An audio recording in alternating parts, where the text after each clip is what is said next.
Assalamu alaikum warahmatullahi wabarakatuh. Reka dukurikirane isengesho rya buri munsi umuntu ukuntu aba akwiriye kurikora.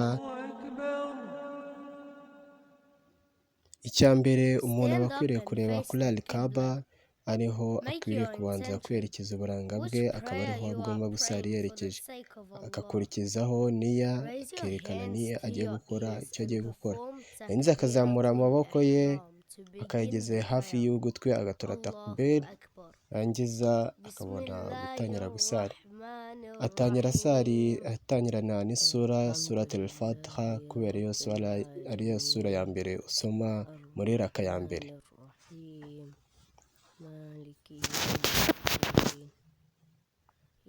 Kandi ngakomeza no kubibutsa ko amaso yawe aba akwiriye kureba kuri turuba yawe, aho ugiye gusujudira ariho ugomba gukomeza kureba.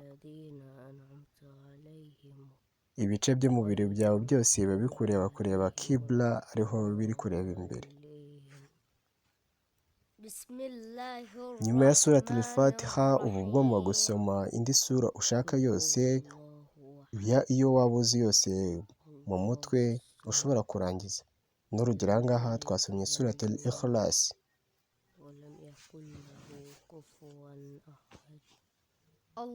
Nyuma yo gusoma isura ya kabiri uba ugomba kujya muri ruku ugasoma aya magambo, wavayo ukavuga aya magambo ukatongera ukajya muri takbir. Wajya muri sujudu ubanza kumanura amaboko, amavi akaza nyuma, warangiza ugakomeza sujudu ya kabiri. Kandi amano yawe aba agomba kuba ino rimwe naryo riri hasi riruta izindi. Wava muri sujudu ya kabiri ukazamuka uvuga aya magambo, ugakomeza na raka ya kabiri. Muri raka ya kabiri rero uba ukwiriye kuvuga iyi sura Al-Fatiha, kubera raka ya mbere n'iya kabiri ugomba kuvuga sura Al-Fatiha, akaba arizo usoma bwa mbere.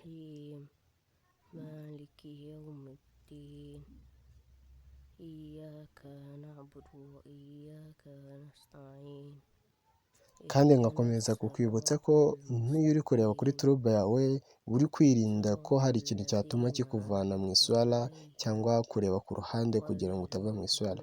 Niyo mpamvu uba ukwiriye kureba imbere yawe kuri turuba yawe. Ugakomeza ugasoma isura ya kabiri ushoboye gusoma ukarangiza muri ya masura matoya, niba utaratangira gusoma amasura manini.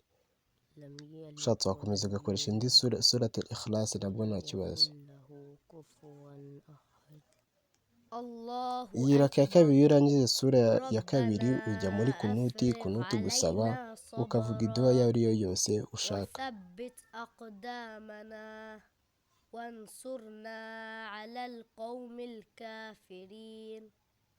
Wava muri kunuti ugatora takbir, ugasubira muri ruku yawe ukavuga uku nguku, kandi amaso yawe akiri kureba hehe? Kuri sura aho turuba yawe iri. Wavayo ugakomeza kureba kuri ya turuba yawe ugatora takbir. Wamanuka muri sujudu ukabanza amaboko hasi, amavi akaza nyuma. Wajya muri sujudu kandi ukibuka ko amaguru yawe agomba kugira ute ku intoki ariryo riri hasi. Ugakomeza kureba kuri turuba yawe ukajya muri tashahadu, muri sujudu ya kabiri uyivuyemo. Ugakomeza kandi kureba kuri turuba yawe kugira ngo hatagira ikintu kikurangaza. Wavayo ukavuga aya magambo, warangiza ugatangira raka ya gatatu. Raka ya gatatu uba ugomba kuvugamo aya magambo, subhanallah walhamdulillah wa la ilaha illallah wallahu akbar. Ukatujya muri ruku ukavuga aya magambo.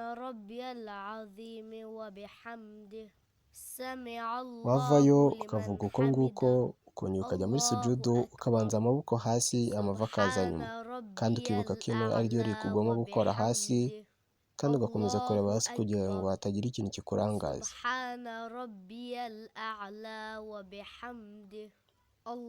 Ukava muri sujudu ya kabiri ukongera ukazamuka uvuga aya magambo, ukajya muri raka ya gatatu.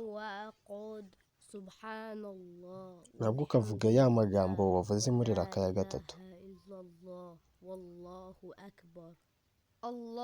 wava muri raka ya kane ukajya muri ruku yariyo ya nyuma y'iswala, wava ukavuga ya magambo ukongera ukajya muri sujudu bwa nyuma kandi ukamanuka ufite amaboko ariyo hasi, amavi akaza nyuma, ino akaba ari ryo rikora hasi gusa, ino rinini. Ukajya muri sujudu ya kabiri ukavugamo n'iduwa ushaka iyo ariyo yose, wavayo ukatujya muri tahajudu yawe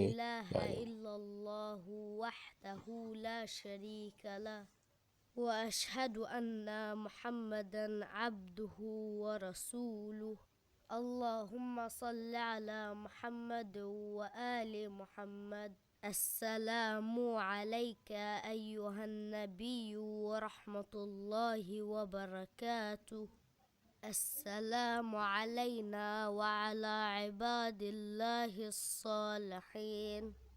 السلام عليكم ورحمة الله وبركاته.